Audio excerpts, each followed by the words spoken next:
చేరువచ్చిన తోటి సేవకులకు, సంఘానికి ప్రభునామ శుభాలు. అందరూ బాగున్నారు కదండి? హల్లెలూయా, హల్లెలూయా. ఇది చాలా కాలక్రమేణా అయిపోతుందండి. ఈ హల్లెలూయా చెప్పడం మర్చిపోతాం పిల్లలు. ఎటువంటి సాహసం అయితే హల్లెలూయా చెప్పరు. చేతులు అయితే ఒక బైబిల్ ప్రార్థన చేసిన తర్వాత చప్పలు కొట్టడం ఉండదు. సో కాలక్రమేణా ఇది అంతరించిపోతుంది. పాస్టర్ గారు గతించిన కొన్ని లాస్ట్ ఇయర్ వార్షికోత్సవం జరుగుతున్నప్పుడు సేవకులు వచ్చారు. అలా వార్షికోత్సవం బట్టి వెళ్ళడం బట్టి మనకి ఏం జరుగుతుందంటే దాంట్లో అప్పుడప్పుడు కొన్ని సేవకుల ద్వారా వారి సాక్షులు కానీ వారికి విలువైన మాటలు విన్నప్పుడు కొన్ని మాటలు నిజంగా ఆశ్చర్యంగా అనిపిస్తుంది. ఆయన అన్నాడు, ఇంటి దగ్గర మల్లెపూలు ఎంతంటే మూరే అంటారండి, మీరు అలాగే మూరే చూపిస్తున్నారు. మా దేవునికి స్తోత్రము, అంతకంటే పెద్దదై ఉండాలి, మూర కంటే పెద్దదై ఉండాలి, చేతులు ఎత్తి చెప్పాలి అని మంచి మాటలు. నిజం కదా, మరి అమ్ముకునేవాడు మూరే చూపిస్తాడు, దానికంటే ఎక్కువ ఇవ్వరు. మనం కూడా ఏదో స్తుతి అమ్మినట్టుగా ఉంది తప్ప హృదయపూర్వకంగా చెల్లించినట్టుగా లేదనిపించింది. ఒకసారి దేవుని స్తుతులు చెల్లిద్దాం పిల్లలు. హల్లెలూయా. పిల్లలు విలువైన మాటలు ఈ సమయంలో మనం ప్రార్థించుకునే కనుక వాక్యధారంలోకి వెళ్దాం. సంఖ్యాకాండం 20వ అధ్యాయం. గత వారంలో మనం ఎక్కడైతే నిలిపామో దాన్ని కొనసాగింపు చేసుకుంటూ ముందుకు వెళ్దాం పిల్లలు. సంఖ్యాకాండము పాత నిబంధన గ్రంథము మోషే గారు రచించిన ఈ గ్రంథంలో నుంచి కొన్ని మాటలు మనం జ్ఞాపకం చేసుకుంటూ ముందుకు వెళ్దాం.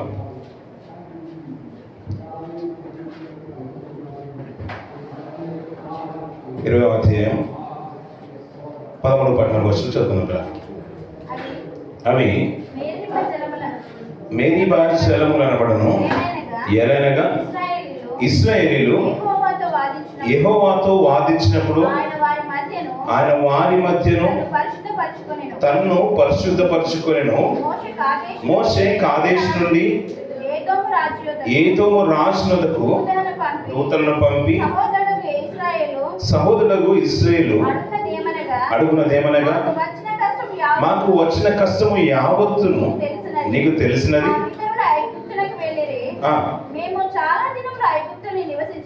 నివసించితిమి,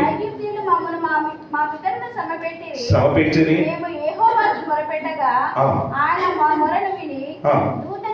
దూతని పంపి రప్పించెను.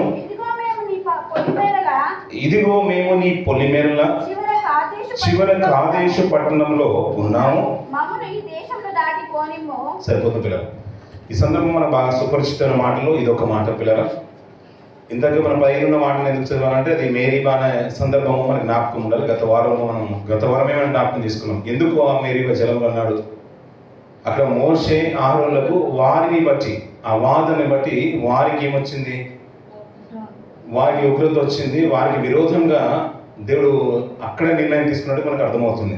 వీరు నీళ్లు లేవని సలిగినప్పుడు మోషేతో దేవుడు మాట్లాడిన విధానం బట్టి, మోషే గారు తీసుకున్న నిర్ణయం బట్టి అక్కడ దేవుడు ఉన్న మాట ఏంటంటే, అవి మేరీబా జలములను ఏలైనగా ఇశ్రాయేలు యెహోవాతో వాదించినప్పుడు ఆయన వారి మధ్యలో తను పరిశుద్ధపరచుకొని అంటాడు. పైన మాట గత వారంలో నాకు తీసుకున్న మాట ఏంటంటే, జనుల మధ్యనంట ఆయన నా పరిశుద్ధతను సన్మానించినట్లు నన్ను నమ్ముకొనకపోతే అన్నాడు. ఎవరు నమ్ముకోలేదు? ఇశ్రాయేళ్ల కన్నుల ఎదుట నన్ను నా పరిశుద్ధతను సన్మానించినట్లు నన్ను నమ్ముకొనకపోతే ఎవరు నమ్ముకోలేదంట? మోషే ఆరోనులు. చిన్న మాట కాదు. అందుకనే అనాలోచితంగా పలికే ఏ మాటైనను మనం తీసుకునే ఏ నిర్ణయమైనా ఆయన సన్నిధి, ఆయన సందిరంలో, సంఘములో, మందిరంలో ఒక క్రైస్తవ సమాజంగా ఉంటున్న మనం కూడా ఏది కూడా ప్రార్థన పూర్వకంగానే ప్రతి దాంట్లో ముందుకు వెళ్ళాలి. దాని గురించి మాట్లాడుతున్న మాట ఏంటంటే, ఆయన గతించిన కొన్ని అధ్యాయాలు మనం వెనక్కి వెళ్తూ ఉంటే మాంసం గురించి, మాంసాపేక్ష గురించి వాళ్ళు మొరపెడుతున్నప్పుడు నిజంగా లిటరల్గా ఆయన సాగిలపడి కింద పడి, అయ్యా నేనేమో నీ జనంగా నేను కన్నాను అనే మాట మాటి మాట్లాడుతుంటాను. నేను కూడా అది మాట ప్రస్తావన తీసుకొస్తాను. ఎందుకంటే సొలొమోను గారు మాటలు కానీ, ప్రకటన గ్రంథంలో మాటలు కానీ, ఒక గర్భంలో ఒక జనాంగమును కన్నాను అంటాడు. సూర్యుని ధరించిన స్త్రీ గురించి మాట్లాడుతూ ఆ కన్నది ఎవరయ్యా అంటే దేవుడు కన్నాడు. ఇశ్రాయేల్ సమాజం అంతా కూడా 6 లక్షల కాల్బలని 70 మందిని వెళ్ళిన వారిని విస్తరింపజేసి యోసేపు తదనంతరం అది విస్తరించిపోయింది. బానిసతో పైకి వచ్చినా కానీ వారు విస్తరింపడం మాత్రం మానలేదు.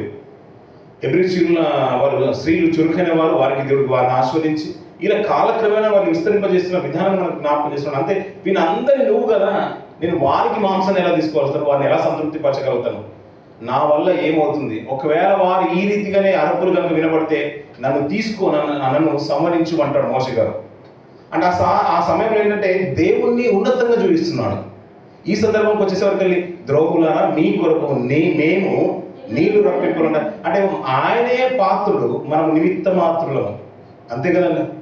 ఆ మాటను కోడ్ చేస్తున్న మాటను బట్టి అందుకని దేవుడు ఏమన్నా అంటే మీరు ఆ ఇశ్రాయేలు జనుల కన్నుల ఎదుట నా పరిశుద్ధతను సన్మానించినట్లు మీరు నన్ను నమ్ముకొనకపోతిరి. ఈ సందర్భాన్ని చెప్తూ ఇదే అధ్యాయంలో మొదటి భాగంలో మిరియాం గారు చనిపోయారు. కింది భాగాన్ని తీసుకొస్తూ ఇక్కడ మాట ఏంటంటే దానికి మేరీగా జలములు అనబడును అన్నాడు.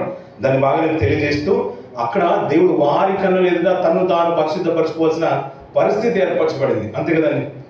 ఇంకా నిజంగా చెప్పాలంటే ఎవరు పరిశుద్ధపరచబడాలి? దేవుడు పరిశుద్ధపరచబడాలి. ఎవరు పరిశుద్ధపరచాలి? జనులు పరిశుద్ధపరచాలి. మనం దేవుని సన్నిధిని పరిశుద్ధపరచాలి. ఆయనకి మహిమ చేకూర్చబడాలి. నీకు నీవే మహిమ తెచ్చుకో అంటే ఆయనకు ఆయన మహిమ ఎందుకు తెచ్చుకోవాలి చెప్పండి? అలా అయితే మనల్ని చేసేందుకు, మనం కనేందుకు, మనల్ని సృష్టించేందుకు, మనల్ని ఏర్పరచుకునేందుకు, అంతే కదండి. లేదా మీరు మంచిగా తిని మీరు బ్రతికేయండి అని అంటాం పిల్లల్ని. ఒక మాట అన్నా వారు యుక్త వయసు వచ్చిన తర్వాత, ఎదిగిన తర్వాత తల్లిదండ్రులు చూడలేకపోతే నేను అనవసరంగా కన్నాను అనే మాట అదే తల్లి అంటారు, అవును కదండి. దేవుడు ఏంటంటే మనం ఈ లోకంలోకి వచ్చినామంటే అక్కడ మాట ఏంటంటే గుడ్డివాడి సందర్భమైన, ఇంకా మాట్లాడుతూ ఉంటే కుష్ఠరోగి సందర్భమైన, అక్కడ పక్షవాయువు గలవాడు కొన్ని సంవత్సరాల నుంచి ఆ బెతెస్దా కోరల దగ్గర నిలబడిన సందర్భమైన, లాజరు చనిపోయిన సందర్భమైన, ఒక పాడ మీద ఉన్న ఒక శవం సందర్భమైన, ప్రతి దాంట్లో దేవునికి మహిమ తెచ్చుకోవడానికి, దేవునికి మహిమ చేకూర్చబడినట్టు, ఎవరికి? ప్రభువుకు మహిమ చేకూర్చబడాలి కాబట్టి అద్భుతాలు జరిగాయి. ఆ స్థితిని బట్టి దేవుని మహిమపరచాలి. గుడ్డివాడి గురించి అదంటాడు, ఆయన దోషుని బట్టి కాదు అపాపం కానీ, ఆ కంటి చూపు పోవడం కానీ, అతని తప్పిదలు కాదు, తన పితరుల తప్పిదలు కాదు, ఏది కాదు. ఎందుకు వచ్చినదే దేవుని మహిమ. అందుకనే మనం ఉన్నామంటే ఆయన స్తుతి చెల్లించాలి. అందుకని అంటే అంటే మనం తీసుకోవాల్సిన ప్రతి నిర్ణయం ఫస్ట్ ఆఫ్ ఆల్ తీసుకోవాల్సింది ఏంటంటే ఆయనకు కృతజ్ఞతాస్తుతులే చెల్లించాలి.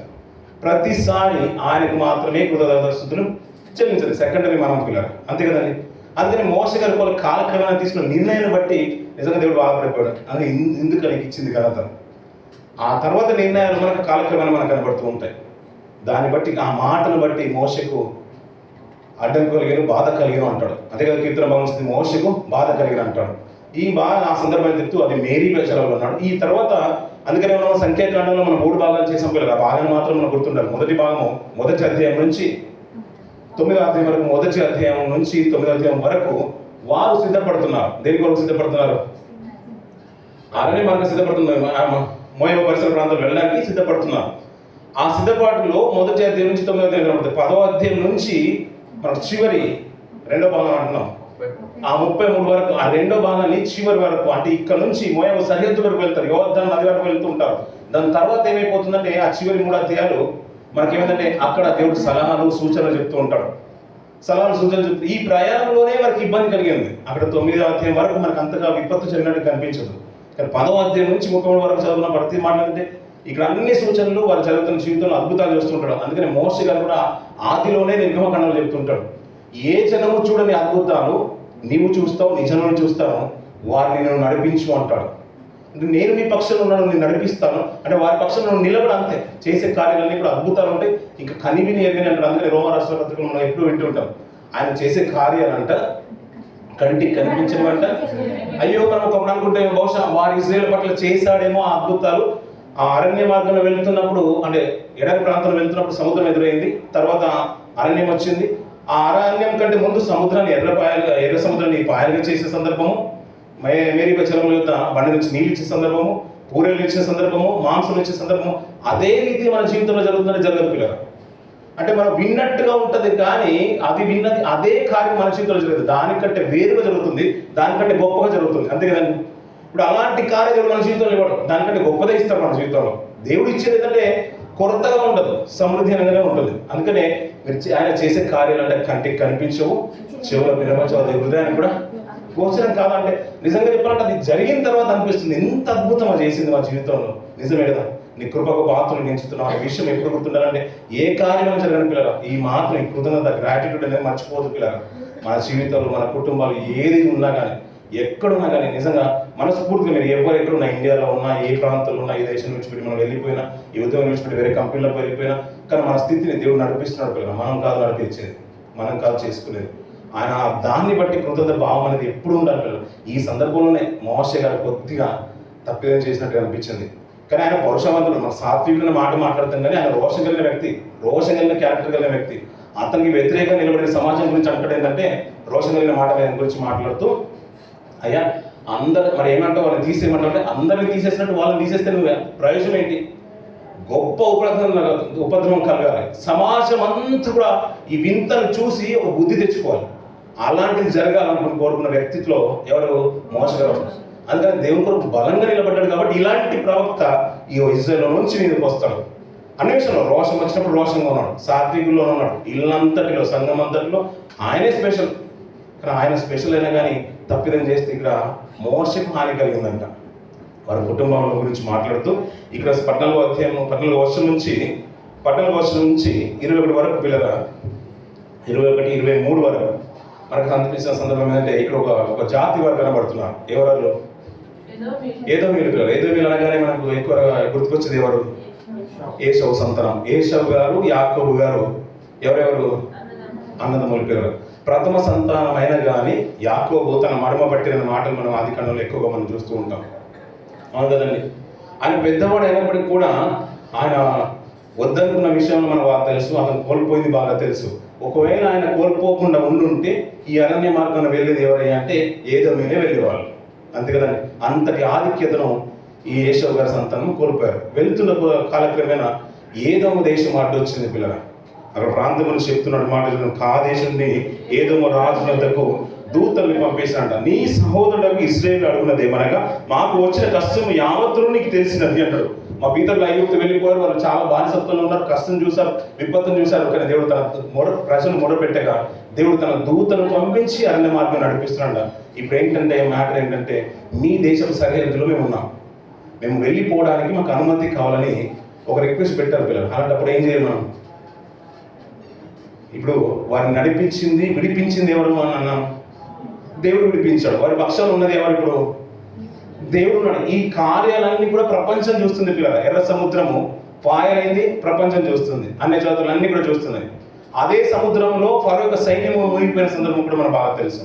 అంతకన్నా ముందు 10 తెగుళ్ళు ఇజ్రాయేల్ కాకుండా ఐగుప్తులు బానిసత్వంలో, అంటే ఐగుప్తు బానిసత్వంలో ఉన్నప్పుడు ఇజ్రాయేల్ వారి గుడారాల చుట్టూ రాకుండా, వారి ఇళ్ల చుట్టూ రాకుండా ఐగుప్తులు సంహరింపబడింది. అక్కడికి వచ్చిన తెగుళ్ళన్నీ కూడా ప్రపంచం అందరి దృష్టికి వెళ్ళిపోయింది. అప్పటికి అంటే వారి పక్షంలో ఉన్నది ఎవరు అనేది అందరికీ తెలిసిపోయింది. ఎవరు అంటే యెహోవా, దేవుడైన యెహోవా అని అంటున్నారు. అలాంటి ప్రజలు పర్మిషన్ అడుగుతున్నారంట. ఇప్పుడు వీళ్ళు ఇవ్వాలా వద్దా? ఇంకా చెప్పాలంటే అన్నదమ్ముల పిల్లలు. ఆ ఏదోమీయులు ఏశావు గారి సంతానం, ఇశ్రాయేలు యాకోబు గారి సంతానం. వీళ్ళు అదే అడుగుతున్నారు, మీ సహోదరులకు ఇశ్రాయేలు అంటున్నారు. మేము మీ రాజమార్గానే వెళ్ళిపోతాం, మీ బావిలో నుంచి నీళ్లు తాగము, మీ పళ్ళను శ్రేష్టమైన మాట పుట్టము, మీ పంట చెల్లు పాటించము. ఒకవేళ మా అనుమతి లేకుండా పశువులు కానీ నీళ్లు తాగితే దానికి ఖరీదు చెల్లిస్తామని ఒక రిక్వెస్ట్ పెట్టినా కానీ ఏదోమో రాజు ఒప్పుకోనలేదు. అంటే విపత్కరమైన పరిస్థితుల్లో ఉన్నప్పుడు, కష్టకాలంలో ఉన్నప్పుడు, స్థితిగతులు ఏదైనా కానీ నీ చేతలంత మట్టుకు నీ సహోదరుని వల్ల కనికరం చూపాల్సిన బాధ్యత ఈ విషయంలో మనకు అర్థమైపోతుంది. అంటే మన వెనుకాల ఉంది ఎవరయ్యా అంటే దేవుడు అనే విషయం గుర్తెరగాలి. అంటే ఏదో రాజుకు అర్థం అవ్వట్లేదు, కానీ దేవుడు మర్చిపోయేవాడు కాదు. అందుకని ప్రతిదీ విషయంలో పర్టికులర్గా ఉంటాడు. వారు సరిగినప్పుడే విడిచిపెట్టట్లేదు, తన ప్రజలు వెళ్తుంటే ఎవరైనా అడ్డుగలిగితే విడిచిపెడతాను. ఇది కాలక్రమేణా అద్భుత రీతిగా మాట్లాడుతాడు. ఏదోము గురించి, ఏదోము జాతి గురించి, వారి వంశం గురించి. వాడు మన్యపు వాసి, వారితో సహోదరులతో ఇంకా ద్వేషం కూడా పెట్టుకోవద్దు అంటాడు. ద్వితీయోపదేశకాండం చూసినా కానీ ఆ మాట కూడా చూడండి పిల్లగా. ద్వితీయోపదేశకాండం ఇక్కడ మళ్ళీ వచ్చిందా పిల్లగా?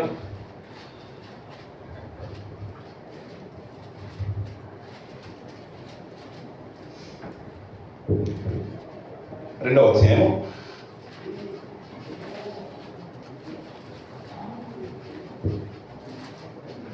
2వ అధ్యాయం. ఈ భాగం అంతలో కూడా మనకు 2-3 సందర్భాల్లో వారు ఎక్కడ నివసించేవారో మొదటి అధ్యాయం గురించి మాట్లాడుతుంటారు, మొదటి వర్షం నుంచి మాట్లాడుతుంటారు. 3వ అధ్యాయం 3వ వర్షంలోను, అలాగే 4వ వర్షంలో మాట్లాడతారు. చూద్దాం పిల్లలు. 4వ వర్షం. శేయీరులో కాపురం ఉన్న ఏశావు సంతానమైన భయపడుదురు, మీరు మిక్కిలి జాగ్రత్తగా ఉండు, వారితో కలహపడవద్దు. నేనే ఇచ్చిన. ఎవరు ఇచ్చారంటే దేవుడు ఆ భాగాన్ని? మనం అనుకుంటాం కదా ఇజ్రాయేల్ పాలు తినడం నుంచి దేశాన్ని మాత్రమే వారికి ఇచ్చాడు కాదు, లోతు సంతానం మోయాబు ప్రాంతంలో కూడా దేవుడే ఆ వాగ్దాన భూమిని ఇచ్చాడు. ఏశావు సంతానం కూడా ఈ కేయినారు మన్యా భూమిని కూడా దేవుడే వారికి ఇచ్చాడు. ఆ వాగాన్ని నేను ఇచ్చాను, వారితో గర్వపడవద్దు, ఎలాగా ఏశావులకు స్వాస్థంగా శరీర మన్యమును నేను ఇచ్చి ఉన్నాను కనుక వారి భూమిలోనిది ఒకటే నన్ను అడగవద్దు అంటాడు. ఈ భాగంలో అంతా కూడా చూస్తుంటే పిల్లల మనకు చివరి భాగం వరకు 29వ వర్షం వరకు కానీ మళ్ళీ 2-3 వర్షాలు చూసినా కానీ ఇక్కడ వారి గురించే మాట్లాడుతుంటారు. ఈ అధ్యాయంలో మనం వెనుకకు వెళ్తూ ఉంటే వారితో ద్వేషాన్ని పెంచుకోవద్దు అంటాడు. ఇక్కడ మనకు ద్వితీయోపదేశ కాండము అంటాడు. ద్వితీయోపదేశ కాండము అనగా 2వ మాట చెప్తున్నాడు. అదే కాండాల్లో ఉన్న భాగాన్ని మళ్ళీ వారికి ఆయన వెళ్ళకంటే ముందు, మోషే గారు వెళ్ళకంటే ముందు మళ్ళీ ఉపదేశం చేస్తున్నాడు. మళ్ళీ ఎక్కడ ప్రజలు తప్పిపోతారేమో, దేవుని ఆజ్ఞలు మీరుతారేమని మళ్ళీ ఒకసారి ఉపదేశం చేస్తున్నాడు. అవన్నీ కూడా మళ్ళీ ప్రస్తావిస్తాడు. దాంట్లో ఏదో గురించి ఏశావు గురించి మళ్ళీ ఎక్కువగా మాట్లాడుతూ ఉంటాడు. ఈ భాగాన్ని మనం చూస్తూ పిల్లలు మనం సంఖ్యకానికి వచ్చినట్లయితే తిరిగి ఆయనకు వచ్చిన తర్వాత ఆ రాజు అంట ఏం చేస్తారో చూడండి. ఆయన పలికిన మాటలు మనం చూద్దాం. 10వ వర్షం నుంచి ఏదో మీరు వెళ్ళకూడదు, నేను ఖడ్గముతో నీకు ఎదురు వచ్చేదను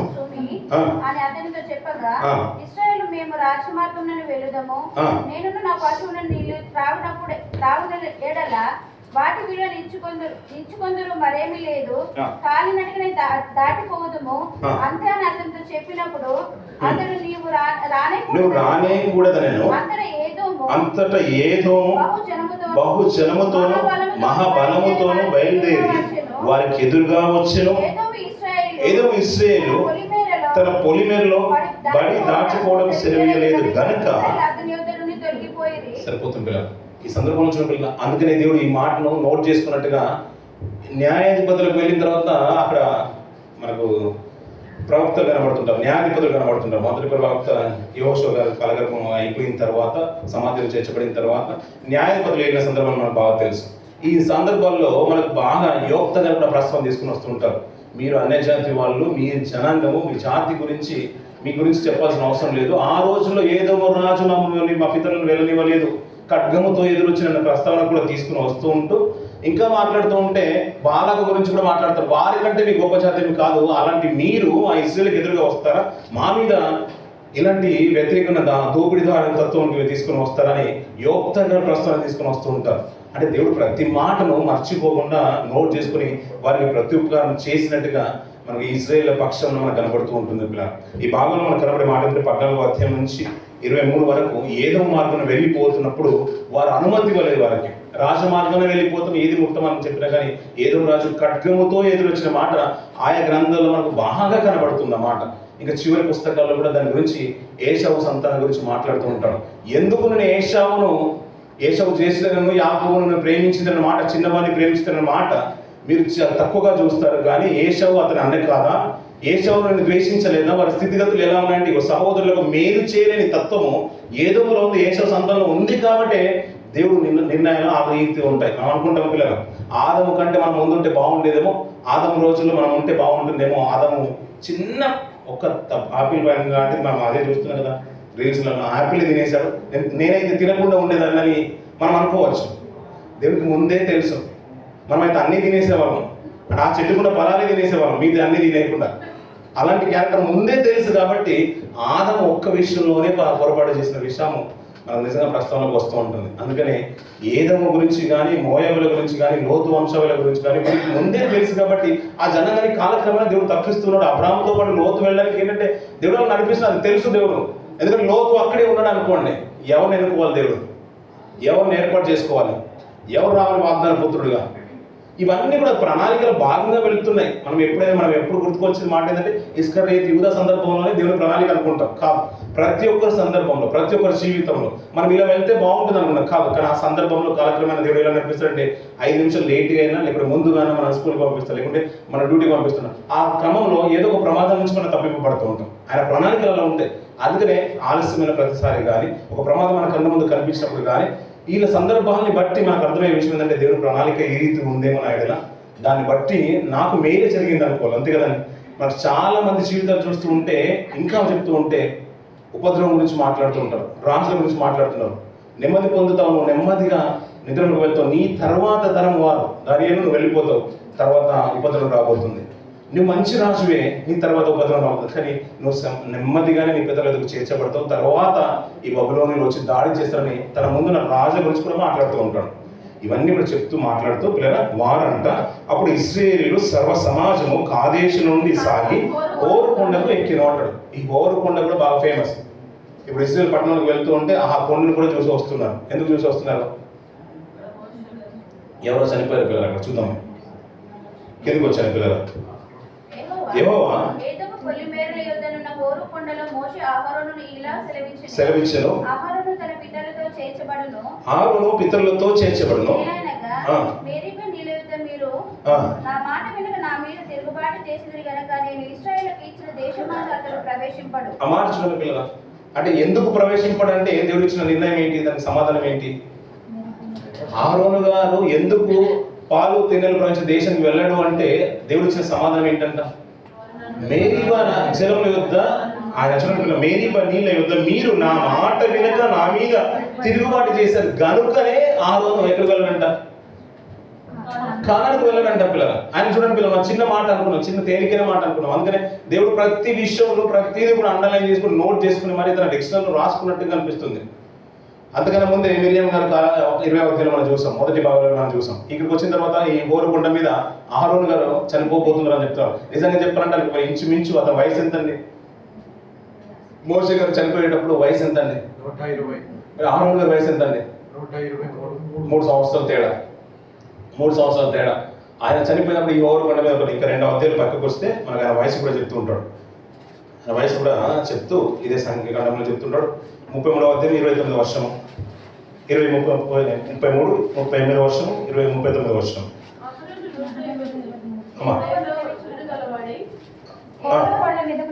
హోరుకొండ ఎక్కి అక్కడ మృత్యులో ఉన్నట్టు ఎన్ని సంవత్సరాలు అంట? 123 సంవత్సరాలు అంటున్నారు పిల్లలు. మోషే గారికి ఈయనకున్న వ్యత్యాసం కనబడుతుంది. హోరుకొండ ఎక్కి ఎక్కడ చనిపోయాడు. ఆయన చనిపోతుందంటే మంచి వృద్ధాప్యంలో చనిపోవట్లేదు.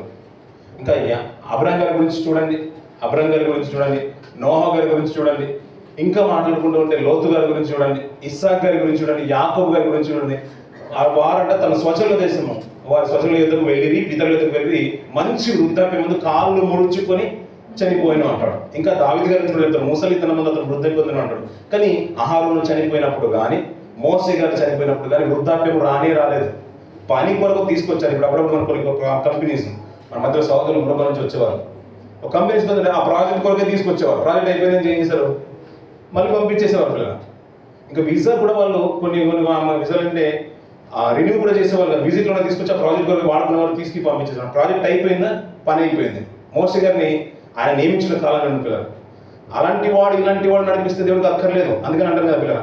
నిజం చెప్తున్నాను, ఈ మధ్య ఈ మాట నచ్చిందని చెప్పిన అది చాలా సందర్భంలో ఈ మాట ప్రస్తుతం తీసుకొచ్చాను. దేవుడికి కావాల్సింది పరిశుద్ధులే కావాలి. ఒకప్పుడు పాత జీవితం పిల్లలు, మన మనుషులతో నర రూపము పాప శరీర ఆకారము అంటాడు దీన్ని. ఎందుకంటే దానికి లోకం వైపు లాగుతూ ఉంది. ఒక మ్యాగ్నెట్ కదా లాగినట్టుగా ఇది లోకం వైపు లాగుతుంది. ఒకవేళ అది భక్తి జీవితము మంచి జీవితం అని దేవుని సన్నిధికి తెలుసుకుని వస్తే పాప జీవితాన్ని విడిచిపెట్టి వచ్చిన తర్వాత దీన్నే పరిశుద్ధంగా ఆచరించాల్సింది. మోషే గారు ఎప్పుడైతే 40 సంవత్సరాల అంతఃపురంలో విద్యాభ్యాసాన్ని పూర్తి చేసుకున్నాడో అతనికి తెలిసి వచ్చినప్పుడు ఇది నా జనాంగం కాదు, నా స్వాస్థం కాదని తన సహోదరులను చూడాలని ఆశ పుట్టింది. మళ్ళీ ఎప్పుడైతే తిరిగి వెళ్ళిపోవడం 40 సంవత్సరాల కాలం వృధా అయిపోయింది. అందుకనే యోగ్యుడు కావాలనుకున్నాడు. 80 సంవత్సరాలు పెంచి పోషించాడు దేవుడు. 40 సంవత్సరాలు అరణ్య మార్గం అయిపోతుందనే కానీ మెల్లిమెల్లిగా ఆహారం కలిపి పంపించేస్తున్నాడు దేవుడు. మరీ వృద్ధం కాదు అది. ఇంకా దేవుడు నిలబెట్టుకోవడానికి అరణ్య మార్గంలో ఉన్నారు, అంతవరకు నడుస్తూనే వస్తున్నారు. అలాంటి కాలంలో ఆహారం గారు 120 ఏట అతను చనిపోతున్నాడంట. ఎందుకయ్యా అంటే మీరు నా మాట వినక నా మీద తిరుగుబాటు చేసేది కనుక నేను ఇశ్రాయేలుకి ఇచ్చిన దేశం అన్నప్పుడు ప్రవేశింపడు అంట పిల్లలు. ఈ విషయం గురించి మాట్లాడుతున్న పిల్లలు ఇతనికి ఒకప్పుడు మరణం వచ్చింది. ఆ సందర్భాన్ని గురించి మాట్లాడుతూ ఎప్పుడయ్యా అంటే తను 2 శాసనాల గురించి, 2 పలకల గురించి, 10 ఆజ్ఞల గురించి మోషే గారు 40 దినాలు ఈ లెంట్ డేస్లో మనం ఎక్కువగా జ్ఞాపకం తీసుకున్నాం కదా. 40 దినాలు సీయోను పర్వతం ఎక్కి కొండ మీదకి ఎక్కిన తర్వాత కింద ఆయన పర్వతం ఎక్కుతుంటే కింద యెహోషువ దాన్ని కాచుకొని ఉంటాడు తన దేశం కొరకు. సమాజం అంతా కూడా ఎవరికి అప్పచెప్పేసి వెళ్ళాడు? అహరోనుకి అప్పచెప్పి వెళ్ళాడు. ఆయన వచ్చే వరకు మోషే ఏమైనా అనే మాట సందర్భం చూస్తున్నాడు. 40 రోజులలోనే 40 రాత్రులు 40 పగళ్ళు అన్నాడు. అన్న పానములు మాని ఆయన సన్నిధిలో గోజాడుతున్న మోషే గారు ఎక్కడికి వెళ్ళిపోయాడో మాకు తెలియదు కాబట్టి మాకు నాయకుడు కావాలని, నడిపించడానికి దేవత కావాలని ఇశ్రాయేల్ అతని బహుబలవంతం చేసినప్పుడు మోషే గారు ఆరోన్ గారు ఏం చేశారు? మీకున్న బంగారం అంతా కూడా తీసుకున్నాను. నా బంగారం ఉంటేనే దేవుడు గొప్ప దేవత అవుతుందా? అంతేనండి. అందుకని విలువైన వస్తువు వాళ్ళ దగ్గర ఉంటేనే మనిషికి విలువ రాదండి. విలువ గల వస్తువులన్నీ కూడా దేవుడు మన లోపల పెట్టేశాను. అంతే కదా. బయట ఉన్న వస్తువులు మనం ఆలోచించడం ఇంచుమించు మన 1 కోటి రూపాయల వస్తువులు మనం ఏమి ఉంటాయండి? బంగారం ఉంటుందా? కానీ కొన్ని కోట్లు పెట్టినా దొరకని అవయవాలు మన లోపల, ఆర్గన్స్ మన లోపల ఉన్నాయి. మనకు అవసరానికి కొన్ని కోట్లు పెడదామన్నా కానీ ఇప్పుడు కిడ్నీ అందరి సందర్భాలు ఉన్నాయి. అందుకని బంధువుల నుంచి మనం కిడ్నీ తీసుకుంటాం, రక్త సంబంధుల నుంచి మనం కిడ్నీ తీసుకుంటాం. ఇంకా గుండె మార్పు చేయడానికి ఎన్నో అన్ని పరిస్థితులు మానిపించిన సహకరించడానికి ఎవరు ఒప్పుకోరు. ఎవరు చనిపోవడానికి ఇష్టపడుతూ ఉంటారు, నేను త్యాగం చేస్తానని. అంతకంటే విలువైన మనలో ఉంది కాబట్టి దాని గురించిన ఇష్టం మనకు అర్థం అవ్వాలి. ఆయన మాట్లాడుతున్న మాటలు కూడా మనం ప్రతిదీ కూడా పరిగణలోకి తీసుకోవాలి పిల్లలు. అంత గొప్ప విషయాల గురించి మాట్లాడుతున్న మనుషులు ఎలా ఉండాలి పిల్లలు? నాకు ఒక బ్రతకాలనుకున్నాడు, నాకు ఉండాలనుకున్నాడు. పరిశుద్ధత ఈ 40 రోజులు మీ కొరకు నేను వెళ్ళాను, ఆ శాస్త్రాలు తీసుకొని వస్తానని వెళ్ళాను. ఆయన ఏమైపోవడానికి నీ బంగారం అంతా కూడా పోత పోసి దూరం చేసిన తర్వాత నువ్వు తిరిగి వెళ్ళు అన్నప్పుడు ఆయన వెళ్ళిపోతాడు. ఆ చూసి తట్టుకోలేక ఆ 2 పలకల్ని పగలగొట్టేశాడు కదా, శాస్త్రాలు పగలగొట్టేశాడు. అప్పుడు అంటే దేవుడు ఆహారాన్ని సంహరించాలనుకున్నాడంట. ఆ మాట కూడా చూడండి పిల్లలు, ద్వితీయోపదేశకాండంలో మాట్లాడుతూ ఉంటాడు. 9వ అధ్యాయం 15వ వర్షం నుంచి 18 వరకు చూసినట్లు నాకు కనబడుతూ ఉంటుంది. 20 వరకు. అప్పుడు నేను ఆమా ఆ 2 పలకలను పట్టుకొని నా 2 చేతులలో నుండి మీ కన్నుల ఎదుట వాటిని క్రింద పడవేసి పగలగొట్టి, మీరు యెహోవా దృష్టికి ఆ చెడు నడత నడిచి చేసిన మీ సమస్త పాపముల వలన ఆయనకు కోపము పుట్టింపగా చూచి మునుపటి వలె అన్నపానములు మాని 40 పగళ్ళు 40 రాత్రులు నేను యెహోవా సన్నిధిని సాగిలపడితిని. మళ్ళీ వెళ్ళాడండి. 40 రోజుల తర్వాత మళ్ళీ వెళ్ళాడా? ఇప్పుడు మన సంవత్సరంలో ఎన్ని సంవత్సరాలు ఫాస్టింగ్ ఉంటున్నాం? మనం 40 సార్లు ఉంటున్నాం. వీలైతే మళ్ళీ ఉండండి పిల్లలు, ఈస్టర్ అయిపోయిన తర్వాత మళ్ళీ ఉండండి దేవుని కొరకు మంచి మనసుతోని. ఆయన ఏంటంటే ఒకసారి శాసనం పలికితే మళ్ళీ వెళ్ళాడంటే మళ్ళీ వెళ్ళిన సందర్భాన్ని ప్రస్తావన తీసుకుని వస్తూ, ఏలనగా మిమ్మును నశింప చేయవలనని కోపపడిన యెహోవా కోపోద్రేకమును చూసి భయపడి తిని, ఆ కాలమందును యెహోవా నా మనవి ఆలకించును, మరియు యెహోవా అహరోనును నశింప చేయుటకు అతని మీద బహుగా కోపపడగా నేను అహరోనుకై అప్పుడే బతిమాలుకొంటిని. అప్పుడు మీరు చేసిన పాపమును అనగా సరిపోతుంది పిల్లలు. ఆయన ఈ సందర్భంలో మాకు బాగా తెలుసు. ఒకసారి అహరోను గారు మిరియాం గారు కూసు చేసేస్తున్న పెళ్లి చేసుకున్నందుకు మోషే గారి మీద సరిగ్గా సందర్భం బాగా తెలుసు. వెంటనే మోషే గారు మిరియాం కొరకు సాగిలపడి అయ్యా అనే మాట ప్రస్తావన వస్తుంది. వారి కొరకు బ్రతిమాలేను అంటాడు. ఇక్కడ మోషే గారు అంటే అహరోను కొరకు సాగిలపడి దేవునికి నమస్కరిస్తున్నాడంట. సాగిలపడి అడుగుతున్నాడంట అతని కొరకు దయచేసి అతని బ్రతికించుమని ప్రార్థించినప్పుడంట ఇప్పుడు ఎవరేం చేశారంట? యెహోవా అతని మనవిని ఆలకించను అంటారు పిల్లలు. ఏమంటే మరి అతనికి వ్యతిరేకంగా నిలబడిన సమాజం కదా, మరి అతను ప్రార్థించకపోతే ఏమవుతుంది? అలా అనుకోలేదు పిల్లలు. అలా అనుకుంటే ప్రభు ఇక్కడ లోపలికి రావాల్సిన అవసరం కూడా లేదు కదా పిల్లలు. అందుకని ఇంకా మనం లోకంలో ఉన్నప్పుడు భక్తిహీనులుగా ఉన్నప్పుడు అంట ఆయన యుక్త కాలంలో మనకు ఉత్తర ప్రాణం పెట్టెను అంటాడు. ఇలాంటి విలువైన మాటలు. అందుకని మోషే గారి గురించి రాయబడిన మాట ఆయన అలాంటి ఇలాంటి వ్యక్తి కాదు పిల్లలు. చాలా గొప్ప క్యారెక్టర్ ఉన్న వ్యక్తి. 40 ఏళ్ళు అరణ్య మార్గంలో వెళ్ళాడంటే అది ఆషామాషి కాదు. అతనితో వెళ్ళిన జనాంగము నీతిమంతులైన వారు చాలా మంది ఉన్నారు. యెహోషువ కాలేబు ఉన్నాడు, తన అన్న కూడా ఉన్నాడు తన పక్షంలో, తన అక్క కూడా ఉంది. కానీ వారి ప్రస్తావన కంటే కూడా మోషే గారు ఎందుకు హైలైట్ అయ్యారంటే పిల్లరా, అతనికి కావలసిన లోపల ఉన్న రాజ మార్గము కంటే కూడా అరణ్య మార్గం మేలు అనుకున్నాడు. అంతఃపురం కంటే కూడా అరణ్య మార్గమే మేలు అనుకున్నాడు. ఆ ఫరో యొక్క కుమారుడుగా ఒప్పుకోవడానికి ఇష్టం లేదు. ఎందుకంటే తన ప్రజలతో శ్రమ అనుభవించట మేలు అన్నాడంటే అక్కడ క్రీస్తుని చూడకుండా ముందే క్రీస్తుని చూసి క్రీస్తు ఇవ్వబోవు ఆయన మూలంగా కలుగబో బహుమానం మీద దృష్టి ఉంచాడంట. అందుకని పిల్లలు ఇవన్నీ మనకు బాగా తెలుసు కాబట్టి నిజంగా మన ఆత్మశక్తికి ఇంకా బలంగా ఉండాలి పిల్లలు. ఆటుపోట్లకు తట్టుకునే రీతిగా ఉండాలి.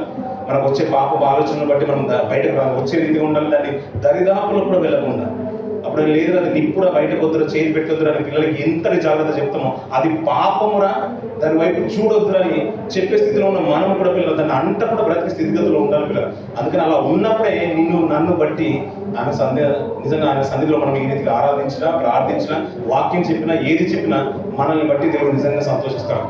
నేను ఈ సమయం ఇచ్చినందుకు నిజంగా ప్రతిఫలం దానికి సాదృశ్యం అంటే దాని ప్రతిఫలం నాకు దక్కింది.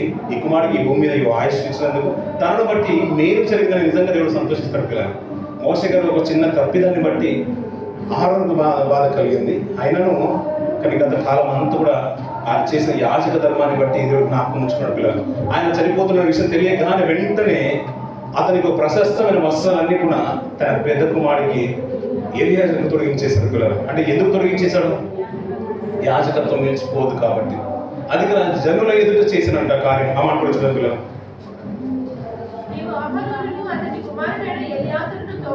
తోడుకొని ఓరు కొండ ఎక్కి అహరోను వస్త్రములు తీసి అతని కుమారుడిని ఎలియాజరుకు తొలగించుము. అహరోను తన పితరులతో చేర్చబడి అక్కడ చనిపోవను యెహోవా ఆజ్ఞాపించినట్లు మోషే చేసెను. సర్వ సమాజము చూచుచుండగా హోరు కొండ ఎక్కి పిల్లలు. కొండ ఎక్కిన ఆయన మళ్ళీ దిగలేదు పిల్లలు.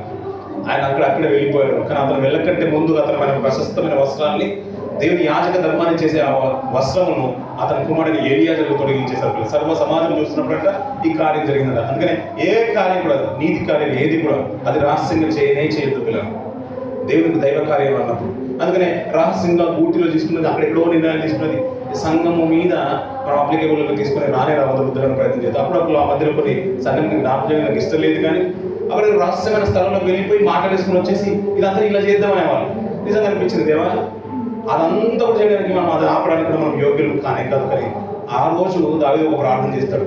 నిశ్చితమైతే నా కుమారుడు నాకు వ్యతిరేకమైనను, సర్వ సమాజం అతనికి తోడుగా ఉన్నాను, నా అంతఃపురమైన నా దాసురాలను అతను ఆక్రమించుకున్నాను, ఐతిహోలు యొక్క ఆలోచన చెడగొట్టుమని ప్రార్థన చేస్తాడు. నీతియుక్తమైన ప్రార్థన కాదు పిల్లలు.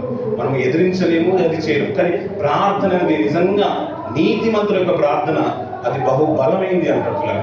అందుకనే గుర్తుంచుకోవాల్సిన విషయం ఏంటంటే పిల్లలు, ఎవరు ఉన్నా లేకున్నా మన పక్షంలో, మన కుటుంబం తోడుగా ఉన్నా లేకున్నా, మనం ఎలాంటి స్థితిగతులు ఉన్నా, మనము నీతిగా మనం బ్రతికినట్లయితే మన ప్రార్థన బట్టి దేవుడు మనకు ఎల్లప్పుడూ తోడుగా ఉంటాడు పిల్లలు.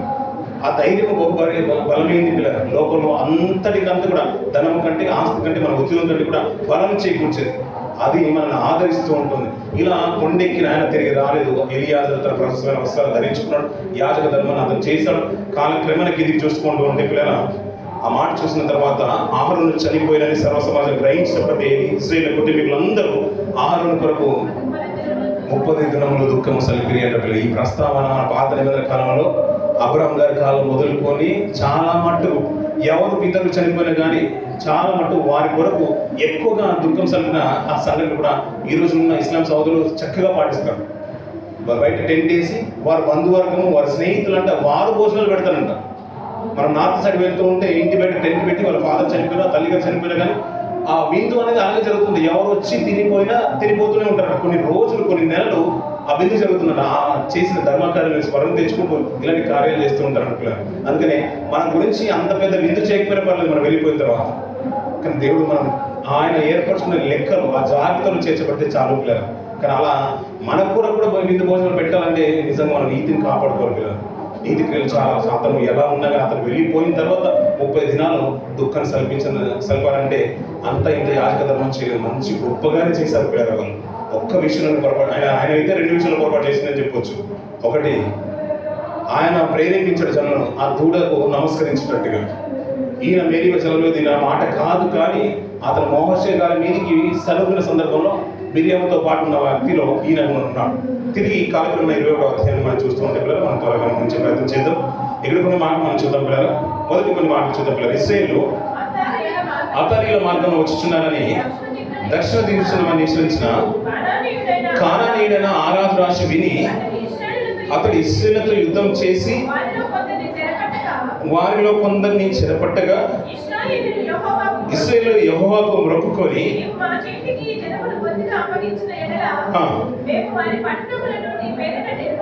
నిర్మూలం చేసేదమని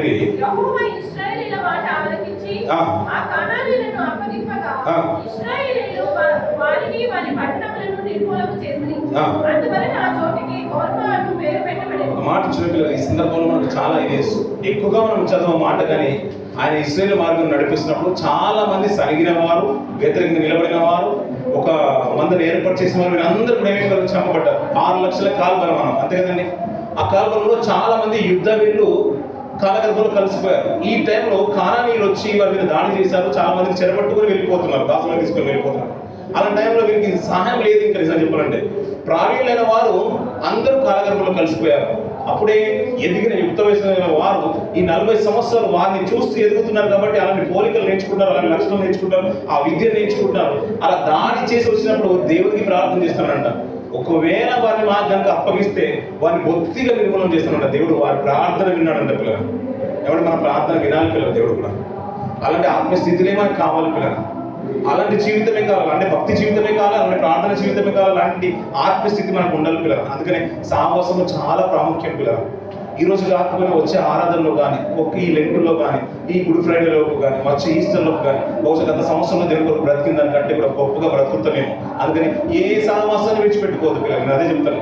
ఒకవేళ రాని వారికి బాధ కలిగినా ఇది మాట మంచి మాట పిల్లలు. ఒక సాహసం ఈ రోజు బహుశా దేవుడు నీతోనే మాట్లాడాలనుకుని నేను నీ కొరకే కార్యక్రమం ఏర్పాటు చేశాడేమో. బహుశా ఈ రోజు నువ్వు రాలేదనుకోండి, నీకు దక్కాల్సిన మాట అది ఎవరికో దక్కిపోతుంది. ఎవరో వింటుంటారో ఆ దేవుడు ఆ స్థానాన్ని వారికి ఇచ్చాడు అనుకోండి. ఆ రోజు నీ కొరకు నిజంగా నీ జీవితంలో గొప్ప మేలు చేయాలనుకున్నాడు. ఆ రోజు నీతో మాట్లాడుతున్నాడు, నిన్ను బలంగా నిలబెట్టాలనుకున్నాడు. ఏదో మాట నీ హృదయం తాకే మాట ఆ రోజు సేవల ద్వారా నీకు ఇవ్వాలనుకున్నాడు. ఆ రోజు మనం మిస్ అయిపోయిపోనుకోండి, ఎలా ఉంటుంది పిల్లలు. అందుకని పిల్లలు ప్రతిరోజు ప్రతి సాహసంలో పాల్గొనండి. అవకాశం ఉన్న ప్రతిసారి ప్రార్థించండి. అవకాశం ఉన్న ప్రతిసారి ఆయన కృతజ్ఞతాస్తుతితో చెల్లించడం మాత్రం మానుకోవద్దు పిల్లలు. అలాంటి భక్తి పరులే కావాలి పిల్లలు. ఈ లోపల ప్రతిసారి మనం పొగుడుతున్నాం అనుకో ఒక వ్యక్తిని, నిజంగా చాలా గొప్పవాడిని, అవకాశం ఉన్న ప్రతి స్థానంలో చెప్పడం అనుకునే వాళ్ళకి అంత కృతజ్ఞత ఉంది కదా, మళ్ళీ మేలు చేయాలని ఆలోచన కలుగుతుంది. లోకంలోనే ఇంత నీతి ఉంటే దేవుడు అంతకంటే గొప్పవాడండి. ఆయన పక్షం మనుషుల పక్షంలో మీరు జాలి చూపించినా చూపించకపోయినా పెద్ద పర్వాలేదండి. ఎందుకంటే దేవుడు ఇంకొకరిని ఏర్పాటు చేసుకుని వారికి జాలి చూపించే రీతిగా దేవుడు మార్గాన్ని తెరుస్తాడు. కానీ దేవుడి పట్ల మాత్రము నీతి మాత్రం ఎప్పటికీ విడిచిపెట్టద్దు పిల్లలు. మీ భక్తిని ఇంకా తుదమట్టు కాపాడుకోండి. దినదినము అభివృద్ధి చెందాలి మన భక్తి జీవితం, మన విశ్వాసం. ఈ సంవత్సరం మళ్ళీ ఇచ్చాడు, మళ్ళీ ఎండి దాకా వచ్చేసాము కదా. ఈ సంవత్సరం ఏ రీతిగా దేవుడు మనతో మాట్లాడాలనుకుంటున్నాడు, ఏ రీతి ఇంకా బలపరచాలనుకుంటున్నాడు, ఒక దైనందిక జీవితమే కానీ ఆత్మస్థితియే కానీ ఇంకా ఉన్నతమైన రీతిలో దేవుడు తీర్చిదిద్దాలని ఆశ కలిగి ఉన్నాడేమో బహుశా. ఆ ఆశను ఆయన తీర్చడానికి సంసిద్ధంగా ఉన్నాడు, పొందుకోవడానికి మనం కూడా సంసిద్ధంగా ఉన్నారు పిల్లలు. వారు ప్రార్థించినప్పుడంట వారిని అప్ప చెప్తుంటే వారు సమూల నాశనం చేశారంట పిల్లలు. దేవుని క్రియలు ఎలా ఉంటాయంటే ఒక వాగ్దానం చేశారు, మరి చేస్తామంటే చేస్తామన్నాడు, ఇచ్చేసాడు, మరి చేయాలి కదా, వారు చేశారన్న పిల్లలు. ఒకవేళ చేయకపోతూ ఉంటే సౌలు మన సందర్భం బాగా తెలియాలి. వెళ్తాను, వారికి ఇస్తాను, నీకు ఒక సింహాసనం ఇస్తాను, నీకు కిరీటం ఇచ్చినప్పుడు వెళ్ళి వారిని అమాలేకుని బొత్తిగా సౌలు నాశనం చేసి రా అంటే ఆయన విడిచిపెట్టకుండా కొన్ని క్రోబిన వాటి పట్టుకుని వచ్చేసారు పిల్లలు. అందుకని సమయాలు ఓరుకోవట్లేదు, నువ్వు చేసిన పని మంచిది కాదు, ఆ రంకెల శబ్దం నాకు వినబడుతుంది, నువ్వు తీసుకున్న మంచిది కాదని అగగొను తీసుకుని వచ్చి సమయాలు కత్తి చేత దగ్గరకి దుత్తునీయంగా చేసిన సందర్భం మనకు బాగా తెలుసు. అంటే దేవుడికి మాట ఇస్తే దాన్ని పూర్తి చేసిన బాధ్యత మన మీదే ఉంది, ఆయన చేయడు, మన మీదే ఉంది. అందుకని అగగు జాతులు ఎవరో కలిసి అగాగీయుడైన హామాను అంటాడు. అగాగీయుడైన హామాను, అగగు రాజైన ఈతన్ని విడిచిపెట్టకుండా సౌలు పట్టుకుని వస్తుంటే ఆగాగును తుత్తునీయులు చేసిన అదే జాతికి చెందిన వాడిని కొంతమందిని అంట ఎస్తేరు గ్రంథంలో మనకు కనబడుతుంది. అలాంటి అగాగీయుడైన హామాను విడిచిపెట్టుకోవడం దేవుడికి ఇష్టం లేదు కాబట్టి అది ఎలా తీసుకొచ్చింటే ఆధార నెల 12వ తేదీన అదే మాసంలో అదే కొయ్య మీద హామాను దేవుడు ఉరి తీయించేశాడు పిల్లలు. దేవుడు ప్రస్తావన గ్రంథంలో కనిపించకపోయినా కానీ ఎక్కువ తీసుకున్న బట్టి నిజంగా యథార్థ పరుల పక్షంగా నీతిమంతుల పక్షంగా దేవుడు గొప్ప కార్యాలు చేశారని దానికే నిదర్శనం పిల్లలు. అందుకని దేవుడి దగ్గర తీర్మానం చేసుకుంటే, అయ్యా నేను ఒక తీర్మానం చేసుకున్నా, ఈ రెండులో నాకు ప్రార్థన పూర్వక ఉపవాసం ఉంటున్నాను, ఈ కుటుంబంలో నా కుటుంబాన్ని హెచ్చించు, నా స్థితిని ఆత్మీయ స్థితిని మెరుగుపరచు, నా ఉద్యోగంలో అభివృద్ధిని తెచ్చే, ఇంక్రిమెంట్స్ ఇవ్వు, ప్రమోషన్స్ ఇవ్వు, నాకు ఇంకా ఉన్నతమైన జాబ్ కావాలని మన ప్రార్థన పూర్వకుంటున్నాను. మరి ఇది ఇస్తే నేను ఏం చేస్తానని ఆయన అడగకన్నా ముందే నాకు ఆలోచన వస్తుంది. ఇది ఇస్తే కనుక నీ సన్నిధిలో నేను సాక్షి చెప్తాను, నీకు దశంభాగం తీసుకొస్తాను, నేను కానుకలు తీసుకొస్తానని మనం ముందే కమిట్మెంట్లో మనం పెట్టుకుంటాం పిల్లలు. ఒకవేళ దేవుడు కనుక నీ పక్షంలో కార్యం చేస్తే ఆ చేయాల్సిన నిర్ణయం ఒప్పుకున్న ప్రవిధానం మాత్రం మర్చిపోవద్దు. దాన్ని విడిచిపెట్టక ఆయన సన్నిధిలో మీరు అప్పచెప్పాల్సిన బాధ్యత మన మీద ఉంది పిల్లలు. అందుకని దేవుడు ఇలాంటి విషయంలో పర్టికులర్గా ఉంటున్న మాట మనకు అర్థమైపోతుంది పిల్లలు. అలా తీసుకున్నారు. తర్వాత జరిగిన సందర్భంలో జ్ఞాపకం చేస్తున్న పిల్లలు, వారు ఏదో దేశం చుట్టిపోవాలని ఓరు కొండ నుండి ఎర్ర సముద్ర మార్గం సాగుతున్నప్పుడు మార్గాయసము చేత జనులు ప్రాణము సమస్యలను దేవునికిని మోషేకును విరోధముగా మాట్లాడి దేవునికిని మోషేకును విరోధంగా మాట్లాడి ఈ అరణ్యంలో చచ్చుటకు ఐగుప్తులో నుండి మమ్మల్ని ఎందుకు రప్పించితివి? ఇక్కడ ఆహారం లేదు, నీళ్లు లేవు, చవిసారము లేని ఈ అన్నము మాకు అసహ్యం అనేది అంటున్నారు పిల్లలు. మళ్ళీ యథావిధి స్థానానికి వెళ్ళిపోతాం. నిజమే పిల్లలు, ఈ లెంట్ అయిపోయిన తర్వాత మళ్ళీ మనం కూడా అలాంటి స్థితిలోకి వెళ్ళిపోతాం. ఎంత భక్తితో మనం ప్రార్థించుకుంటామో, ఎంత నిష్ట కలిగి మనం విజ్ఞాపనలు చేస్తుంటామో, ఉపవాసాలు మనం చేస్తుంటామో, తర్వాత ఏమైపోతుందంటే పిల్లల భక్తి సన్నగిలిపోదు పిల్లల. నిజంగా చెప్తున్నాను కదా, దీన్ని బట్టి మనం నిజంగా ఒక స్టెప్ పైకి వెళ్ళాలి, కానీ మళ్ళీ కిందికి దిగజారిపోదు. మళ్ళీ ఆరిపోయిన దీపాన్ని వెలిగించు ప్రభు అనద్దు. ఒకసారి వెలిగింది కదా మళ్ళీ ఆరిపోవద్దు అది. అవునా కదండి? లేదు ప్రభు నన్ను మాటికి ఆగిపోతుంది, మా ఇంట్లో నూనె లేదంటారా మీరు? ఏమైనా ఉందా లేదండి మీ దాంట్లో? ఆ అవసరమే లేకుండా దేవుడు ఎల్ఈడి లైట్లు ఇచ్చేశాడు మనకు.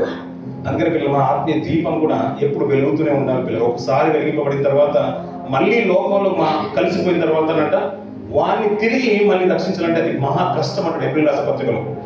అది చాలా కష్టం. దేవుడు అంటున్న మాట ఏంటంటే, వాడు లోకంలో కలిసిపోయిన తర్వాత లోకాశలు బ్రతుకుతున్నప్పుడు అంటే వాళ్ళు అలాంటి వాడిని మళ్ళీ తిరిగి ప్రజలు అంటే దేవుళ్ళలోకి నడిపించడం అది కష్టతరము అంటాడు. అందుకని నాకు స్థితిగతులకు వెళ్ళవద్దు పిల్లలు. వీళ్ళు మళ్ళీ అదే లోకంలో మళ్ళీ అంత అద్భుతం చేసి మరి ప్రార్థించినప్పుడు అంట కానానీయులను అందరూ కూడా సమూహాలను నాశనం చేయడానికి దేవుడు శక్తిని ఇస్తే, ఇంత గొప్ప కార్యం చూసిన తర్వాత ఇప్పుడు ఎలా ఉండాలి? మళ్ళీ దేవుని మీదకి సనిగడం అనే మాట రావద్దు. మోషే గారి మీదకి దేవుని మీదకి సనిగారంట దేవుడు ఊరుకుంటాడు పిల్లలు. శత్రువును సంహరించడానికే పవర్ ఇచ్చిన అతను, శక్తిని ఇచ్చిన అతను, బాహుబలాన్ని తోడుగా ఉంచిన అతను ఆయన మీదకి వ్యతిరేకంగా నిలబడితే ఆయన ఊరుకుంటాడు. వెంటనే దేవుడు అంట తాపకరమైన సర్పాల్ని ప్రజలకు పంపించేసాడంట. అది దాహం మీద ఉన్నాయి, ప్రజలే కాదు దాహం మీద ఉన్నది. తాపకరమైన సర్పాలు కూడా దాహం మీద ఉన్నాయి. అందుకే దొరికినట్టుగా కాటేసాయి పిల్లలు. చాలా మంది చంపబడుతున్నారు ఆ సమాజంలో. అలా చంపబడుతున్న సందర్భంలో వెంటనే మళ్ళీ సాగినప్పుడు మోస గారి దగ్గరికి వచ్చేసి, అయ్యా ఇది తట్టుకోలేము, మరి భారం అయిపోయిందని మోస గారి దగ్గరికి వర్ణించినప్పుడు దేవుడు మళ్ళీ మోస గారితో మాట్లాడంటే ఒక ఇత్తడి సర్పాన్ని ఒక స్తంభం మీద పెట్టి మాట్లాడుతున్నాడు పిల్లలు. ఒక స్తంభాన్ని పెట్టించి ఇత్తడి సర్పాన్ని చేశాడు. ఇత్తడి సర్పాన్ని చేసి ఇలా పైన పెట్టి ప్రతి ఒక్కరిని నిదానించి చూడమంటున్నాడు. కాటేసిన ప్రతి ఒక్కరు అంట నిదానించి చూస్తూ ఉంటుంటే దాన్ని చూసిన ప్రతి ఒక్కరు ఏం చేశారంట? బ్రతికేను అంటున్నాడు పిల్లలు. కాలక్రమేణా పిల్లలు ఈ మాట నిజంగా మనకు బాగా తెలుసు. చాలా సందర్భాల్లో దీని గురించి మాట్లాడుకున్నాం పిల్లలు. కొన్ని మాటలు మనకు అలా ఉండిపోయాయి. ల్యాండ్ మార్క్లో ఈ అధ్యాయంలో ఇది ఉందండి, ఈ అధ్యాయం ఇది అద్భుతంగా అనిపించింది నాకు. ఎందుకంటే ఇత్తడి స్తంభము అక్కడ ఎత్తి పెట్టినప్పుడు దాన్ని చూసి నిదానించి చూసిన ప్రతి వాడు బ్రతికినంటాడు పిల్లలు. అందుకనే మనకు యోహాను సువార్తలో అంటూ ఉంటాడు, తెలుసు అన్నమాట. 20 వర్షం మాట్లాడు చూద్దాం పిల్లలు. యోహాను సువార్త మోషే ఇతర సర్పాన్ని ఇతర సందర్భాన్ని మాట్లాడుతూ యోహాను గారి గురించి ప్రస్తావన తీసుకొస్తుంటాడు. 3వ అధ్యాయం 11వ వర్షం వచ్చి మరియు పరలోకం నుండి దిగి వచ్చిన వాడే అనగా పరలోకంలో ఉండు మనుష్య కుమారుడే తప్ప పరలోకంలోకి ఎక్కిపోయిన వాడెవడూ లేడు. అరణ్యంలో మోషే సర్పమును ఎలాగో ఎత్తను అలాగే విశ్వసించు ప్రతి వాడును నశింపక ఆయన ద్వారా నిత్యజీవం పొందినట్లు మనుష్య కుమారుడు ఎత్తబడిన అంటున్న పిల్లలు. మోషే గారు సర్పాన్ని ఎత్తేసారు, బాగుంది. ఇప్పుడు ఎవరు ఎత్తబడాలంట? మనుష్య కుమారుడు అంటే ఎవరు? మన బాగా తెలుసు పిల్లలు. ఆయన ఎత్తబడ్డా లేదా? ఆయన పైకి ఆరోహణ కాకుండా ముందు శిలువ మధ్యలోకి ఎత్తబడ్డాడు. దాన్ని చూసిన ప్రతి ఒక్కరి జీవితంలో నిజంగా మనసులోని కూడా దయించుకుపోయి రగిలించుకొని పశ్చాత్తాపడ్డ మనకి ఇస్కరియోతు యూదునే బాగా తెలుసు. ఆయన బ్రతుకుంటుంటే బాగుండేదేమో సాక్ష్యం. అతను చూసిన శిష్యులందరూ కూడా మార్పు వచ్చింది, అతని సహోదరులు కూడా మార్పు వచ్చింది. చాలా మంది నిజంగా ఇతను దేవుడి కుమారుడే అన్నారు. ఆయన ఆ కష్టకాలంలో కూడా ఇది చేసింది వీరు చేసింది ఏం చేసిన వారు ఎరగరు కనుక తండ్రి వీరికి క్షమించమంటున్నాడు పిల్లలు. ఆయనకి చంపడం తెలియలేదు, అవన్నీ హింసించడం తెలియదు, అన్నీ తెలుసు. కానీ వీరు లోకరక్షకుని చంపుతున్న విషయం వారికి అర్థం అవ్వట్లేదు. నేను నిజంగా దేవుడి కుమారుడు అనే విషయం, నేను దేవుని అనే విషయం వారికి అర్థం అవ్వకుండా నన్ను ఈ శిలువ పోయకుండా నన్ను కొట్టారు కాబట్టి దయతో వారి పాపాలు క్షమించమని అంటున్నాడు. ఆయన ఎత్తబడాలంట. అలా ఎత్తబడినప్పుడు అంట విశ్వసించి ప్రతి వాడు నశింపక అన్నాడు. ఆయన ద్వారా నిత్యజీవం పొందాలంట పిల్లలు. మనం నిత్యజీవం కావాలంటే అంట నిదానించి ఆయన చూడాలంట పిల్లలు. మోషే గారు ఇత్తడి సర్పాన్ని ఎత్తినప్పుడు ఎలాగైతే నిదానించిన ప్రతి వాడు బ్రతికినో, ఆయన ఎత్తబడిన ప్రతిసారి అంటే ఈయన మన ప్రభువైన యేసు ఎత్తబడిన ప్రతి సందర్భాన్ని అంట ఈ లోకంలో విశ్వసించే ప్రతి మాడు ఈ కాలంలో రక్షింపబడిన వచ్చిన తర్వాత తరాలు రక్షింపబడడానికి వచ్చిన వారు రక్షణకు వచ్చిన ప్రతి ఒక్కరంట ఆయన వైపే చూడాలంట. ఆయన వైపే నిదానించి చూస్తే గనుక మన జీవితాలు నిత్యత్వాన్ని కైవసం చేసుకుంటాయంట. ఎందుకంటే నిత్యత్వానికి కారకుడు ఆయన ద్వారా తప్ప ఈ లోకానికి రక్షణ లేదన్నాడు. అందుకనే దేవుడు అంట పైగా ఆకాశ మండలంతటికి పైగానట భూమి మీదను ఆకాశం క్రిందను భూమి పాతల లోకంలో ప్రతి వాని మోకలు ఆయన నామంలో వంగునట్లు ఆయన ఉన్నతంగా ఉంచాడంటే అందరికి పైవాడుగా ఉంచాడండి. ఇక పిలుపులు ఎఫెసీ రాసిన పత్రికలు కూడా ఆ ప్రస్తావన తీసుకుని వస్తూ ఉంటాడు. ఆయన చూస్తేనంట మనకు నిత్య జీవం అంటాడు. అందుకనే మనం చూసే ప్రతి క్రియ కూడా ప్రతి మాట యాకోబులో కూడా మాట్లాడుతుంటాడు. మాట ఏంటంటే వినుటకు వేగిరపడి వాళ్ళు ఉండాలంట, మాట్లాడటకు నిదానించేవాడు ఉండాలంట. భక్తుల జీవితాల గురించి మాట్లాడుతూ ఒక పత్రికలు ఒక మాట్లాడతారు. పిల్లలు మాట చూసుకొని ముగిద్దాం. పిల్లలు యోహాను రాసిన పత్రిక మొదటి అధ్యాయం మొదటి పెంచుకొని మాట్లాడుకోవడం. పిల్లలు జీవవాక్యమును కూర్చున్నది ఆది నుండి ఏది ఉండెనో మేము ఏది వింటిమో కన్నులార ఏది చూచిమో ఏది నిదానించి కనిగొంటిమో మా చేతులు దేని తాకి చూచెనో అది మీకు తెలియజేసిన అంటున్నాడు. నిజంగా చూడండి పిల్లలు, జీవవాక్యమును కూర్చుందంట. అది జీవం కలిగిందంట, అది జీవం గల వాక్యం కూర్చుందంట. ఏదంట ఆది నుంచి ఏదైతే ఉందో మేము వేటిని వింటిమో కన్నులారా ఏది చూచితమో ఏది నిదానించి కనుగొంటారంట పిల్లలు. అందుకనే త్వరపడి రక్షణకు నడిపించేసరికి రావద్దు, ఏది గుంపులో గోవిందం అన్నట్టుగా. అందుకని మనస్ఫూర్తిగా ప్రార్థించుకునే రావాలి సన్నిధికి. లేదు అడవికి వచ్చేసాను అది కాదు, ఇది అలాంటిది కానే కాదు. నిజంగా దేవా నాతో మాట్లాడు కొద్ది క్షణమైన కానీ. నాకు ఎప్పుడు చెప్తున్నా మాట్లాడండి, నా వారు తోటి వారు చెప్తున్నా మాట్లాడండి. అది కొద్ది సందర్భంలో సోదరులు మాట్లాడుతుంటారు. నాకు వచ్చింది ఏదైనా కానీ నేను క్రమంగా చేస్తాను. నేను పర్టికులర్ పడతాను. దేవా నన్ను ఏ స్థితిలో వాడుకుంటావో నాకు తెలియదు. కానీ వాడుకునే దాంట్లో నేను సరైన రీతిగా సరైన పాత్రగానే వాడబడాలి. అది కొన్ని క్షణాలైనా పర్లేదు, కొన్ని నిమిషాలైనా పర్లేదు, ఒక గంట అయినా పర్లేదు. అలా అన్ని క్రమమైన రీతిగా వాడబడుతూ ఉంటే నిజంగా ఇంపైన ఆరాధన, ఇంపైన సర్వీస్ జరుగుతుంది కదా పిల్లలు. అందుకనే ఆ వారంట వారి విశ్వాస జీవితం ఎలా ఉందంటే నిదానించి కనుక్కుంటారంట దేవుణ్ణి. అందుకనే భక్తులైన మాట ఏంటంటే పిల్లరా, ఆయన మోసే గారు చెప్తున్న మాట నిదానించి చూసే ప్రతివాడు బ్రతికేనంటున్న పిల్లలు. మన బ్రతికాలన్న ఆశ కనుక మనకు ఉంటే, నిత్యతో కైవసం చేసుకున్న ఆశ కనుక మనకు ఉంటే నిదానించి చూడడం, ప్రభువుని నిదానించి చూడడం మాత్రం నేర్చుకోరు పిల్లలు. అందుకనే అప్పుడప్పుడు పెద్దోళ్ళు వృద్ధాప్యం వచ్చిన తర్వాత మన ఇంటి దగ్గర మన తాత ముత్తాతలు మనం చూస్తూ ఉంటే, మన మనమడు దుబాయ్ నుంచి వచ్చేసిన వరకు వెళ్ళి వాడు ఆయన పెద్ద ఆయన ఇలా పెట్టుకొని చూస్తూ ఉంటాడు. వాడు రూపురేఖలు అన్నీ కూడా పెద్దది చిన్నది పెద్దది ఇలా నా కూతురు నా కోడలు అన్నట్టుగా ఇలా చూస్తూ ఉంటారు. ఓపికతో నిదానించి చూస్తుంటాడు. అప్పుడు కళ్ళల్లో రూపం అంతా ఉంటుంది. నేను ఎప్పుడో చూసాను రా, ఇప్పుడు ఇంతగా ఎదిగిపోయినా ఉంటుంది, అంతే కదండి. అలా నిదానించి చూడడం నేను నేర్చుకోవాలంటే ప్రభుని. అలా చూసే జీవితాలు బ్రతుకుతాయంట పిల్లలు. అందుకనే మన ప్రభువు ఎత్తబడ్డాడు, ఆయన క్రమమైన రీతిగా ఎత్తబడ్డాడు. ఆయన చూసే జీవితాలు కూడా ఎత్తబడాలంటే నీ విశ్వాసము పరిపూర్ణంగా ఆయన మీద ఆధారపడుకొని బేస్ అయినట్టుగానే ఉండాలి. కాలక్రమైన పిల్లరా మోసే గారు ఎత్తిన సర్పం అంట రాజుల గ్రంథంకి వచ్చిన తర్వాత, రాజు 2వ గ్రంథం వచ్చిన తర్వాత అది ఇత్తడి సర్పము చిన్న భిన్నం అయిందంట. ఆయన పగలగొట్టేశారు. అది పగలబడిపోయింది కదా అని ఇజ్రాయేల్లో ఒక పాత్ర మళ్ళీ కొత్తగా పెట్టేశారు. ఇప్పుడు అక్కడ ఇత్తడి సర్పం ఉంటుంది. దాని మీద కొద్దిగా డాక్యుమెంటరీ బాగా చదువుతున్నప్పుడు స్టడీ చేస్తున్నప్పుడు ఏంటంటే ఆ ఇత్తడి సర్పాన్ని మళ్ళీ పెట్టేశారంట. ఆయన చేసింది కాదు, మోసే గారు చేసింది కాదు, మనల్ని ఇజ్రాయేల్ వాళ్ళు చేశారు అక్కడికి వచ్చిన వారు. అంటే ఇక్కడ ఒకప్పుడు ఉంది, ఇలాంటి స్తంభమే అక్కడ ఉందని ప్రజలకు చూపించడానికి పిల్లలు. అది కాలక్రమేణా ఏమైపోయిందంటే పిల్లలు 2వ రాష్ట్ర గ్రంథము మాట చూద్దాం పిల్లలు. 2వ రాష్ట్ర గ్రంథము 18వ అధ్యాయము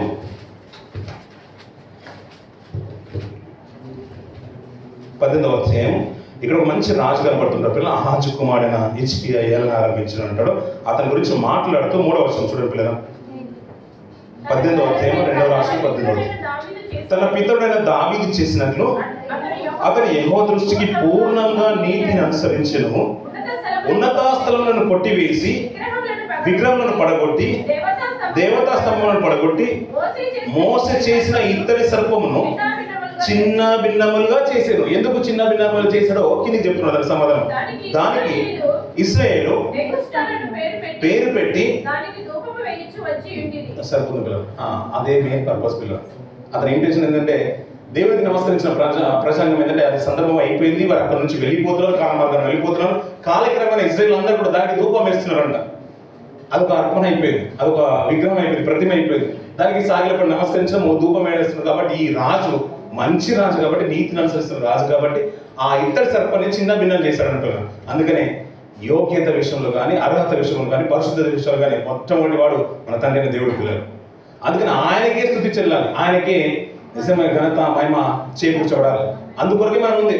మన తర్వాత తరం వచ్చినా, తర్వాత జనాంగం వచ్చిన, ప్రపంచం ఇంకా నిలిచిన దేవుడికి ఏమైనా చేకూర్చబడ్డానికి వస్తున్నాడు. ఆయన క్రియలు ప్రకటించడానికి వస్తున్నాడు. అందుకని తల నెరిసి వృద్ధుడైన వరకు నేను అనేకులకు నీ గురించి చెప్పు వరకు నీ ఆత్మను నాకు దూరం చేయదు తండ్రి అంటాడు.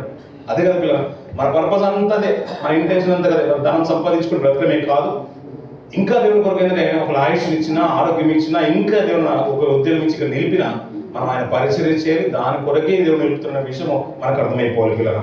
ఈ మాట చూడ పిల్లల సంఖ్యాకాండం 21వ అధ్యాయం 10వ వచనం పిల్లలు.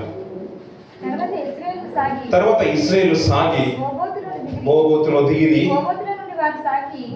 సూర్యోదయం దిక్కున మోయాబు ఎదుట అరణ్యమందుని అబీరాము వద్ద దిగిరి.